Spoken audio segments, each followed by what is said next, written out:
Hello everyone. आज हम लोग बात करने से पहले स्वागत है आपका। आज हम लोग बात करेंगे वही पार्ट थर्ड क्लास 9 के हिस्ट्री के चैप्टर 1 जो फ्रांस की क्रांति हम लोग पढ़ रहे हैं उसका नेक्स्ट पार्ट। ठीक है, तो हम लोग प्रतीक लास्ट देखे थे, उसके बाद हम लोग अब देखेंगे इसका पार्ट थर्ड, फ्रांस में राजतंत्र का उन्मूलन और गणतंत्र की स्थापना। ठीक है, याद कीजिए पिछला लाइन हम लोग जो पढ़े थे कि यहाँ पे ध्यान कीजिए, ये जहाँ पॉल मरा है एक इंसान है, वो क्या बोला था कि सत्ता जो संपत्तिवान लोग छीने हैं राजा से, उससे कभी संपत्तिहीन लोग छीनेगा। ठीक है, तो ये तब तक लड़ाई चलता रहेगा जब तक कि सत्ता आम लोगों के हाथ में ना पहुंच जाए। यही पढ़ना है। अब फ्रांस में राजतंत्र का उन्मूलन यानी कि राजा का सिस्टम वहाँ पे ख़त्म हो जाएगा और गणतंत्र की स्थापना, गणतंत्र को इंग्लिश में रिपब्लिक बोलते हैं, वैसा राज्य या वैसा सिस्टम जहाँ पे जनता के द्वारा अपना नेता चुना जाता है। Head of the state is elected by the people, उसी को बोला जाता है गणतंत्र।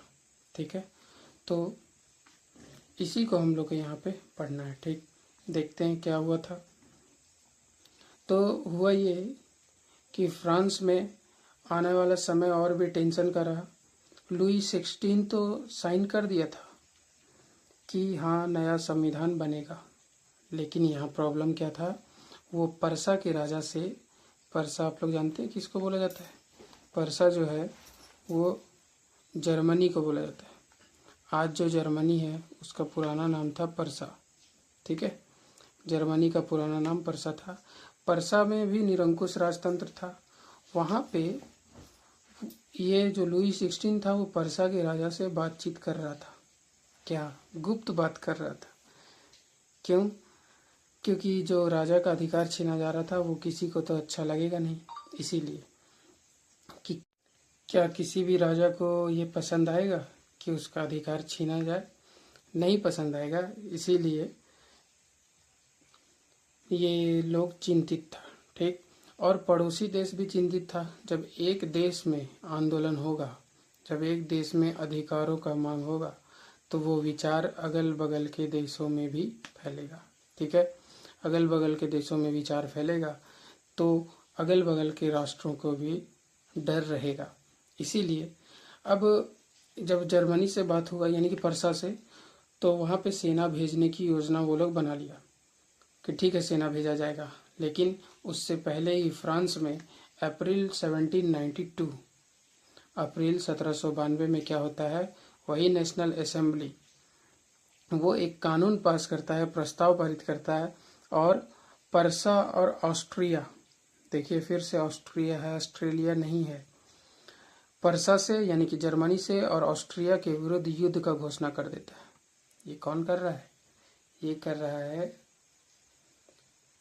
ये नेशनल असेंबली फ्रांस का। ठीक, लोग अपने घरों से निकल जाते हैं, सब पहुंच जाते हैं, सेना में भर्ती हो जाएंगे।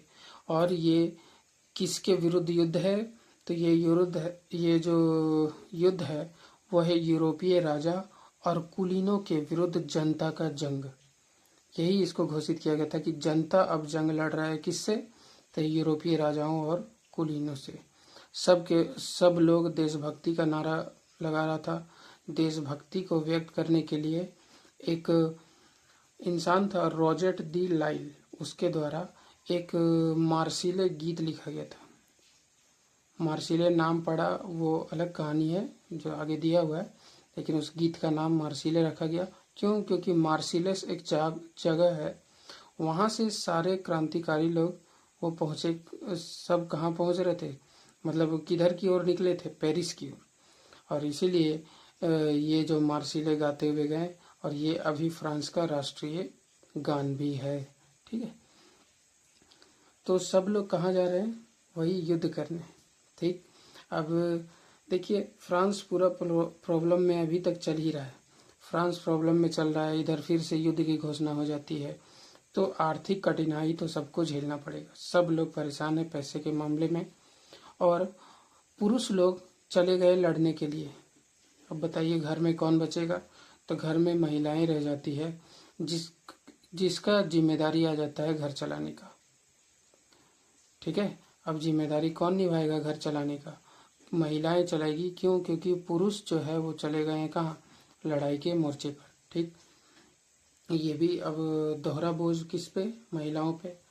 ठीक है, अब ये क्रांति धीरे धीरे आगे बढ़ता है। 1791 में आप लोग संविधान देखे थे, 1791 का जो संविधान बना था उसमें सिर्फ अमीर लोगों को ही राजनीतिक अधिकार मिला हुआ था।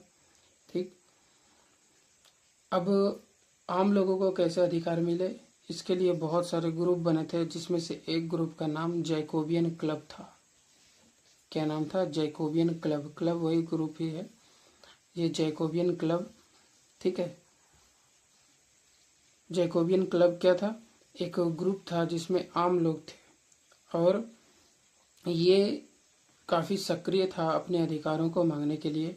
और उसी में महिलाएं, मतलब वो तो ठीक है, और महिलाएं ने भी इसका डिमांड किया था बहुत ज़्यादा अपने अधिकारों को लेके। वो लोग भी अपना नया नया क्लब बना रही थी। ठीक है, इसके बारे में आगे पढ़ना है। ठीक, जैकोबियन क्लब में कौन लोग आते थे? जो समाज में कम समृद्ध हिस्से से थे, और इसमें छोटे दुकानदार, कारीगर, ये सब लोग आते थे। जूता बनाने वाले, पेस्ट्री बनाने वाले, ये सब। ठीक, और इस जो जैकोबियन क्लब था उसका जो हेड था उसका नाम मैक्समिलियन रोबेस्पियर था। रोबेस्पियर, स्पेयर। ठीक है, मैक्समिलियन रोबेस्पियर। और ये लोग क्या करता था कि जो बड़े लोग थे, बड़े लोग, वहाँ पे फ्रांस में कल्चर था हाफ पैंट पहनने का, यानी कि ब्रीचेस, उसका नाम ब्रीचेस है। ब्रीचेस ये घुटने तक उनका पैंट रहता था, वो अमीर लोगों का एक पहचान था।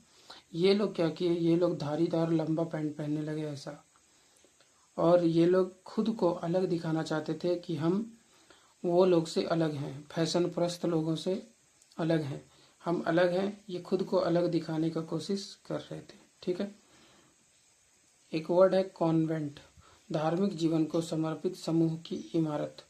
एक ऐसा इमारत जो धार्मिक जीवन को समर्पित हो। ठीक, नेक्स्ट आता है एक, ये फोटो है, इसको रूपक बोला गया है। रूपक, रूपक यानी कि किसी भी विचार को एक आकृति में बदलना, वो रूपक है। ठीक है, तो ये लिबर्टी यानी कि स्वतंत्रता का रूपक है। स्वतंत्रता का एक पिक्चर है। आप लोग सोच रहे हैं स्वतंत्रता का फोटो, लेकिन ये फोटो ऐसा नहीं, मतलब ये प्रतीकात्मक है, जो हम लोग बहुत सारा प्रतीक ऊपर में देखे थे। ठीक है, अब जैकोबियन के बारे में हम लोग पढ़ रहे थे। जैकोबियन जो है खुद को 100 कुलौत नाम देते हैं। 100 कुलौत, इसका मतलब होता है बिना घुटनने वाले, यानी कि जो घुटना वाले नहीं पहनते हैं, धारीदार पहनते हैं। और ये लाल रंग की टोपी भी लगाते थे, लाल रंग की टोपी भी ये लगाते थे। ठीक है, लेकिन महिला लोग को ऐसा करने का इजाज़त नहीं था। ठीक, याद कीजिए लाल रंग का टोपी क्या था? वो स्वतंत्रता का प्रतीक था। ठीक, 1792 का समय आया। जैकोबियन जो है वो जो खाद्य का महंगाई बहुत ज़्यादा बढ़ा हुआ था, महंगाई बहुत बढ़ा हुआ था, इससे नाराज होकर एक विशाल हिंसक विद्रोह का योजना बनाता है। ठीक, 10 अगस्त को ट्यूलेरिये के महल, एक महल है वहाँ था जिसका नाम ट्यूलेरिया था, उस पर धावा बोल दिया। राजा की जो रक्षक, राजा लोग वहीं था, राजा का जो रक्षक लोग था, बॉडीगार्ड लोग या गार्ड लोग, उसको मार डाला गया। कई घंटों तक राजा को बंधक बना के रखा गया। ठीक है, अब राजा लोग क्या बन गया है? बंधक बन गया है। अब फिर बाद में क्या करता है, ये जो फ्रांस का असेंबली है ना, असेंबली जो विधायिका का काम करता है, वो क्या किया, राजा को जेल में डालने का प्रस्ताव पारित कर दिया कि अब राजा कहाँ रहेगा? जेल में। और फिर से नया चुनाव कराया गया। देखिए, अब ये जो विद्रोह हुआ था, इसमें वोट देने का उम्र जो है वो कितना कर दिया गया? 21, याद कीजिए पिछला कितना था 25 था, अब कितना कर दिया गया 21। लेकिन एक और चेंज है कि अब वोट देने के लिए संपत्ति का रहना शर्त नहीं है। आपके पास संपत्ति है या नहीं है उससे कोई मतलब नहीं, आपको वोट देने मिलेगा। ठीक है, ये 1792 का समय है। ठीक, अब जो नया असेंबली बना है, नवनिर्वाचित असेंबली, उसको क्या नाम दिया गया? उसको नाम दिया गया कन्वेंशन। देखिए इतना दिन से हम लोग जो असेंबली पढ़ रहे हैं उसका 1792 में नाम चेंज करके क्या कर दिया गया? कन्वेंशन कर दिया गया। ठीक है, 21 सितंबर, ये डेट इंपॉर्टेंट है, 21 सितंबर 1792 ये समय राजतंत्र को खत्म कर दिया गया। राजतंत्र क्या हो गया? खत्म, यानी कि राजा का सिस्टम वहाँ खत्म। अब राजा का सिस्टम अगर खत्म हुआ तो फिर आएगा कोई नया सिस्टम, उस सिस्टम का नाम है गणतंत्र। गणतंत्र को इंग्लिश में बोला जाता है रिपब्लिक, राजतंत्र को बोला जाता है मोनार्की। तो मोनार्की का सिस्टम खत्म करके अब रिपब्लिक वाला सिस्टम लाया गया। रिपब्लिक क्या होता है? अभी आप लोग हम बताए थे, रिपब्लिक का मतलब होता है कि वैसा राज्य जहाँ पे राज्य का मुखिया चुना जाता हो, राज्य का प्रमुख चुना जाता हो। जैसे एग्जांपल लीजिए इंडिया का, क्या इंडिया का प्रमुख चुना जाता है? इंडिया का प्रमुख पहले तो बताइए है कौन?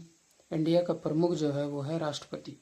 अब इंडिया का जो राष्ट्रपति है क्या वो चुना जाता है? बिल्कुल चुना जाता है। इसीलिए भारत एक कैसा देश है? भारत एक गणतांत्रिक देश है। उसी तरह फ्रांस भी उस समय क्या बन गया? एक गणतंत्र बन गया, रिपब्लिक बन गया। यानी कि अब कोई भी वंशानुगत राजशाही नहीं होगा। वंशानुगत मतलब आप समझ रहे हैं, हेरेडिटरी, यानी कि राजा, फिर राजा का जो बेटा होता था वो बनता था राजा, और फिर राजा का बेटा, उसका बेटा बनता था राजा, फिर उसका बेटा बनता था राजा। लेकिन इसी को बोलते हैं वंशानुगत, वंश के आधार पे उस घर में पैदा हुआ है इसीलिए क्या बनेगा? राजा। लेकिन ये वाला सिस्टम वहाँ पे ख़त्म कर दिया गया। कहाँ पे? फ्रांस में। और फ्रांस क्या बन गया? रिपब्लिक। रिपब्लिक कैसा सिस्टम है आप लोग समझ चुके हैं अच्छे से। ठीक है, बोल रहा है और भी दुनिया का देश ढूंढिए जहाँ पे गणतंत्र है, और वो कैसे गणतंत्र बना है उसके बारे में भी आपको ढूंढने बोल रहा है। इंडिया के बारे में भी हम लोग पढ़ेंगे, काफ़ी इंटरेस्टिंग कहानी है, अच्छा लगेगा, बस देखते रहिए। ठीक है, अब ये जो राजा था लुई 16, इसको क्या किया गया? पहले तो जेल में बंद किया गया था, फिर उसको देशद्रोह का आरोप उस पर लगाया जाता है। देशद्रोह का आरोप लगा के उसको मौत की सज़ा दी जाती है, और मौत की सज़ा दी जाती है। और एक डेट है देखिए 21 जनवरी 1793। क्या डेट है? 21 जनवरी 1793। और इसमें क्या होता है? प्लेस डी लॉ कॉनकॉर्ड एक जगह है, उतना आपको याद रखने की जरूरत नहीं है। वहाँ पे राजा को सार्वजनिक रूप से, यानी कि पब्लिकली यानी कि सारे लोग वहाँ पे उपस्थित थे, और वहाँ पे उसको क्या दे दिया गया? फांसी दे दिया गया, फांसी की सज़ा दे दी गई। और जल्द ही उसकी पत्नी का भी वही हाल किया गया। उसकी पत्नी का नाम मेरी एंटोइनेट था, आप लोग शुरू में देखे थे, उसका भी वही हश्र हुआ। ठीक है, यहाँ पे एक चीज़ समझना, देशद्रोह क्या होता है? देशद्रोही आप लोग जरूर सुनेंगे। देशद्रोह का मतलब होता है अपने देश या फिर सरकार से विश्वासघात करना। अपने देश के साथ आप विश्वासघात करते हैं तो ये क्या है? देशद्रोह है। और सरकार से आप विश्वासघात करते हैं तो ये भी क्या है? देशद्रोह है। ठीक, चलिए, तो हम लोग कहाँ पहुँचे अभी? यानी कि अब राजा जो राजतंत्र वाला सिस्टम था वो भी पूरी तरीके से क्या हो गया? खत्म हो गया। अब आता है आतंक का राज। देखिए कौन एक्टिव था बहुत ज़्यादा? रॉबेस्पियर एक्टिव था। और वो कौन सा ग्रुप बनाया था? उसका जो ग्रुप था उसका नाम था कौन सा क्लब था?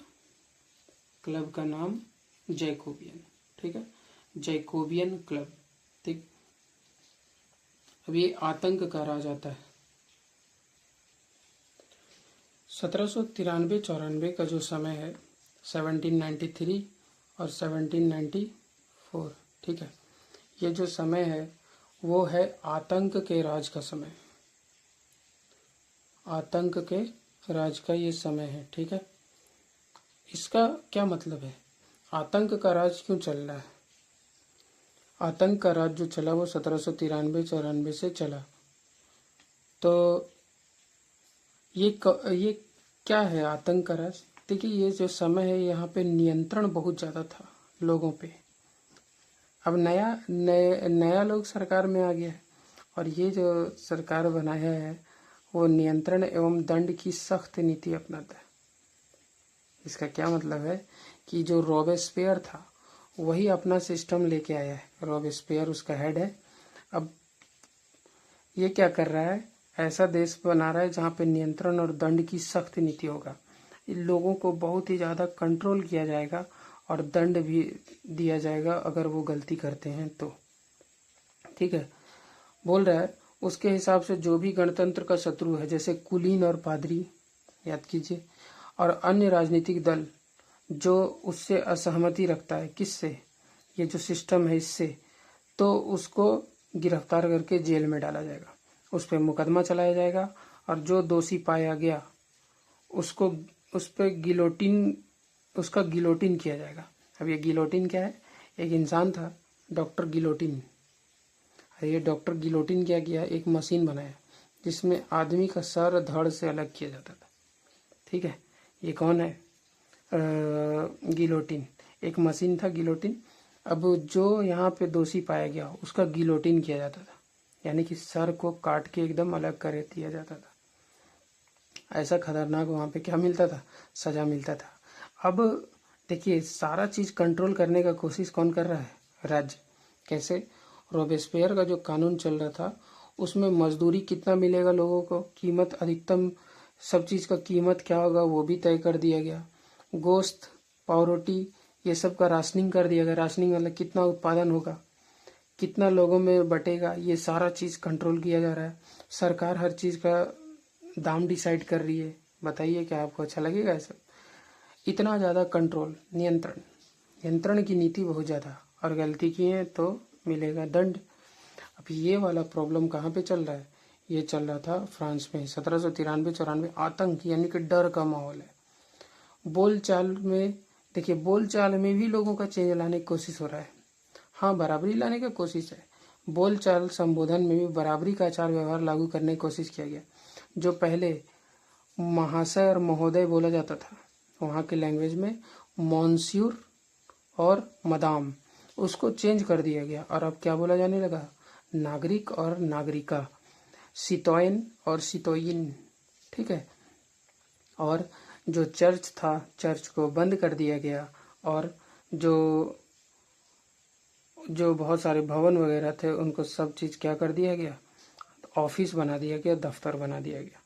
तो रॉबेस्पियर जो है इतना ज़्यादा सख्त नीति लागू कर रहा था, तो बोल रहा है कि उसके जो समर्थक थे, जो समर्थन करता था किसका, खुद रॉबेस्पियर का, वो लोग भी त्राही त्राही करने लगा, एकदम रोने लगा। इतना परेशान कर दिया था रॉबेस्पियर। इसीलिए 1794 का समय है, जुलाई 1794,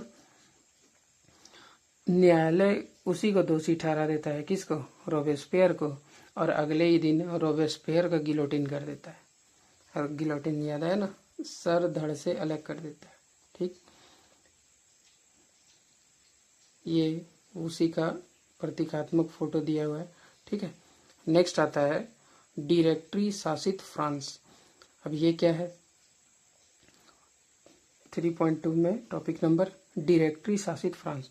अब देखिए, पहले राजा था, राजा चला गया, नेशनल असेंबली आया, नेशनल असेंबली भी चला गया, कन्वेंशन आया, कन्वेंशन के बाद फिर आया रॉबेस्पियर। अब रॉबेस्पियर के बाद रॉबेस्पियर भी चला गया, आतंक का राज खत्म। तो अब आता है डायरेक्टरी शासित फ्रांस। अब जो नया सिस्टम बनाया गया वो डायरेक्टरी का शासन बनाया गया। ये क्या है, अब देखिए, जैकोबियन का सत्ता तो खत्म हो गया, उसके बाद मध्य वर्ग के संपन्न तबके के पास सत्ता आ गई। फिर से वही मध्य वर्ग, मिडिल क्लास, जो थोड़ा अमीर लोग था, वो लोग के पास सत्ता आ गया। जैकोबियन के टाइम में आम लोगों के पास सत्ता था, ठीक है। नया जो संविधान बना उसमें संपत्तिहीन तबके को मताधिकार से वंचित कर दिया गया। अब नया फिर से संविधान बनाया गया, उसमें क्या किया गया, जो संपत्तिहीन लोग हैं, जो संपत्ति जिसके पास नहीं है, फिर से उसका वोट देने का अधिकार छीन लिया गया। याद आ रहा है आपको? अभी पिछले ही बार हम लोग पढ़े थे, मिला था, फिर अभी छीन लिया गया। ठीक है।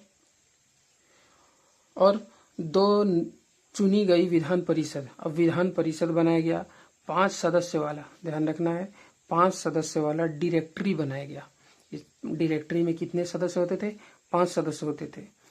इस प्रावधान के जरिए जैकोबियन के शासनकाल वाली एक व्यक्ति केंद्रित कार्यपालिका से बचने की कोशिश की गई। जो अकेले जैकोबियन टाइम में अकेले एक इंसान राज कर रहा था, उस सिस्टम को चेंज करके कितना इंसान का सिस्टम बनाने की कोशिश किया गया? 5 इंसान का सिस्टम बनाने का कोशिश किया गया था। ठीक है। लेकिन ये डायरेक्टरी के जो मेंबर चुने जाते थे, जो परिषद था, काउंसिल था, उस काउंसिल में भी बहुत ज़्यादा क्या होने लगा? झगड़ा होने लगा। अब झगड़ा होने लगा तो बार बार उस परिषद को भंग करना पड़ता था, बर्खास्त करना पड़ता था। हर बार काम करने बैठो लड़ाई झगड़ा हो जाए, जब काम करने बैठो लड़ाई झगड़ा हो जाए। इसीलिए उस लड़ाई झगड़ा को कंट्रोल, क्योंकि देश भी तो चलाना है, देश चलाने के लिए इस लड़ाई झगड़ा को कंट्रोल करने के लिए फिर से एक व्यक्ति वाला सिस्टम धीरे धीरे आएगा, क्योंकि एक प्रभावी इंसान यहाँ पे आने वाला है जिसका नाम है नेपोलियन बोनापार्ट। अब नेपोलियन बोनापार्ट का आप लोग नाम सुनेंगे, मूवी भी है इस पे। ये पूरा यूरोप को जीतना चाहता था, पूरा दुनिया को ही जीतना चाहता था ये नेपोलियन बोनापार्ट। उसका उदय का मार्ग देखिए संविधान से ही निकल के आ रहा है। क्यों? क्योंकि संवैधानिक विकास के क्रम में जो देख रहे हैं फ्रांस में लड़ाई चल रहा है, तो उसमें लड़ाई में अंत बात यहाँ पर पहुंचाई कि डायरेक्टरी जो 5 लोगों का शासन था, वो लोग भी थक चुका था आपस में झगड़ के, इसीलिए एक व्यक्ति केंद्रित फिर से सिस्टम आ रहा था और नेपोलियन बोनापार्ट उसमें आगे बढ़ता है और वो फिर फ्रांस में राज करता है। ठीक। और वही पूरा दुनिया पे राज करना चाह रहा था। ठीक। लेकिन यहाँ पे एक चीज़ आपको ध्यान रखना है, इतना सारा जो लड़ाई झगड़ा चल रहा है, यहाँ पे 1 2 3 बात हमेशा कॉमन रहा है कि ये सब का वैल्यू उस टाइम कम नहीं हो गया। जब भी कोई नया लड़ाई कर रहा है, सरकार के रूप में चेंज आ रहा है, लेकिन इन परिवर्तनों के दौरान भी स्वतंत्रता का खत्म करने का बात कोई नहीं कर रहा है। विधि सम्मत तरीके से, यानी कि विधि के अनुसार, कानून के अनुसार समानता बना रहेगा, ये इसको कोई खत्म नहीं करना चाह रहा है। बंधुत्व, आपस में बंधुता रहेगा, सब एक दूसरे से मिल के काम करेंगे, इसको कोई खत्म करना नहीं चाह रहा है। जितना भी लड़ाई चल रहा है वो राजनीतिक लड़ाई है, अधिकार के बारे में सब चीज सेम चलता आ रहा है। तो इसका मतलब है ये जो मूल्य बन गए हैं, ये सब वैल्यूज है, वैल्यूज। ठीक है। मूल्य है। मूल्य क्या होता है? एक आदर्श चीज होता है, जैसे स्वतंत्रता एक आदर्श है, तो वो मूल्य है। अब ये मूल्य क्या है? आगामी सदी में न सिर्फ फ्रांस बल्कि बाकी यूरोप के राजनीतिक आंदोलनों को भी प्रेरित किया। इसका मतलब कि ये सब चीज, स्वतंत्रता, विधि सम्मत, समानता, ये सारा चीजें ना सिर्फ फ्रांस में बल्कि यूरोप में भी जितना आंदोलन वगैरह हुआ है, सब में ये बात हमेशा सामने आके आता रहता था। ठीक है। और सिर्फ यहाँ नहीं, आज देखिए, आज हम लोग स्वतंत्रता, समानता, बंधुत्व का बात करते हैं। भारत का संविधान पढ़ेंगे, भारत का जो प्रस्तावना है उसको पढ़ेंगे, उसमें भी आप देखिएगा तो स्वतंत्रता, समानता और बंधुत्व का बात किया गया है। तो शुरुआत उसी टाइम से हुआ था और ये राजनीतिक आदर्श आज भी हमारे बीच मौजूद है और ये हमेशा चलने वाला ही चीज है। हमारी स्वतंत्रता पे थोड़ा भी आँच आता है तो तुरंत हम लोग उसके खिलाफ हो जाते हैं। समानता के खिलाफ अगर कुछ हुआ तो हम लोग एक हो जाते हैं। तो किसी भी तरह हमको ये सिस्टम बना के रखना है, यही वाला यही फ्रांस ने हमें सिखाया था। ये एक नीचे क्वेश्चन भी आता है कि फ्रांस की क्रांति से आप क्या सीखे, ये दुनिया को क्या दिया? यही सब विचार दिया और क्या दिया। ठीक है। तो आज के लिए इतना ही रहने देते हैं। ठीक है। नेक्स्ट उम्मीद है लास्ट पार्ट में ये ख़त्म हो जाएगा। ठीक है। धन्यवाद। Thank you.